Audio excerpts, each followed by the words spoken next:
Shalom saudaraku yang dikasihi oleh Tuhan. Saat ini saya berada di kota Blaine, satu kota kecil di perbatasan antara Amerika Serikat dengan Kanada. Saudara, ada pesan Tuhan buat kita semua dari tempat ini.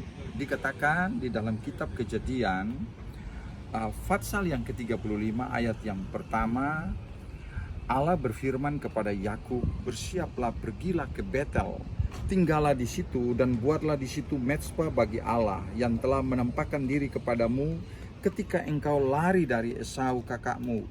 Lalu berkatalah Yakub kepada seisi rumahnya dan kepada semua orang yang bersama-sama dengan dia, "Jauhkanlah dewa-dewa asing yang ada di tengah-tengah kamu. Tahirkanlah dirimu dan tukarlah pakaianmu. Marilah kita bersiap dan pergi ke Betel. Aku akan membuat mezbah di situ bagi Allah yang telah menjawab aku kepada masa kesesakanku dan yang telah menyertai aku di jalan yang kutempuh."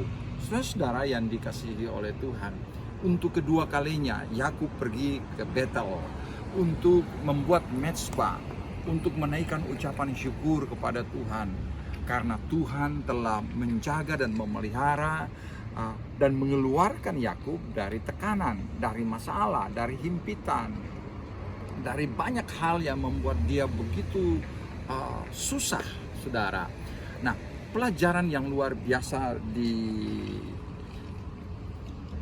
cerita ini yang kita temukan, dikatakan di situ, tahirkanlah dirimu dan tukarlah pakaianmu, ya. Tahirkanlah dirimu dan tukarkanlah pakaianmu dan jauhkan dewa-dewa asing, saudara. Artinya Yakub sadar betul bahwa dia tidak mau hal-hal yang tidak tahir, yang tidak berkenan kepada Allah menjadi beban, menjadi himpitan, menjadi persoalan untuk dia bersekutu dengan Tuhan. Sehingga ketika dia mengambil sikap untuk membuat mezbah di Betel, menaikkan ucapan syukur betapa Tuhan itu baik dan selalu berserta dengan dia, maka inilah suatu cerita yang indah yang perlu kita petik maknanya, bahwa kita harus tahu bukan satu kali, bukan dua kali, tapi banyak kali Allah telah menolong saudara dan saya untuk keluar dari setiap persoalan. Dan mari kita mau ambil contoh seperti Yakub. Dia mengambil waktu untuk membuat mezbah, untuk menaikkan ucapan syukur dan terima kasih kepada Tuhan, betapa Tuhan itu baik. Tidak ada orang yang lolos dari himpitan, tekanan, masalah, pergumulan yang menekan hidupnya. Kita semua tidak bisa lolos. Dan untuk bisa lolos dari semua kesesakan ini, saudara, kita dalam keadaan apapun, kita akan berusaha untuk keluar dari setiap kesesakan. Atau kalau kita lihat, kita berada di tengah-tengah kerumunan manusia yang begitu banyak, maka kita akan berusaha untuk keluar dari kerumunan yang menghimpit hidup kita. Kita lebih senang untuk mencari jalan yang lega.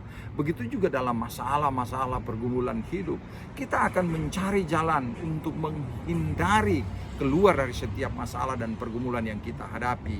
Oleh sebab itu, mari kita mengambil sikap seperti Yakub, mempersiapkan diri dengan baik, mentahirkan diri dengan baik, lalu mencari Tuhan, membuat mezbah dan menaikkan ucapan syukur kepada Tuhan. Dan saya yakin dan percaya kita adalah orang-orang yang tahu berterima kasih, karena bukan sekali, bukan dua kali, tapi banyak kali Tuhan menjaga, memelihara dan menolong kita untuk keluar sebagai pemenang dalam setiap tekanan hidup, dalam setiap kesesakan hidup.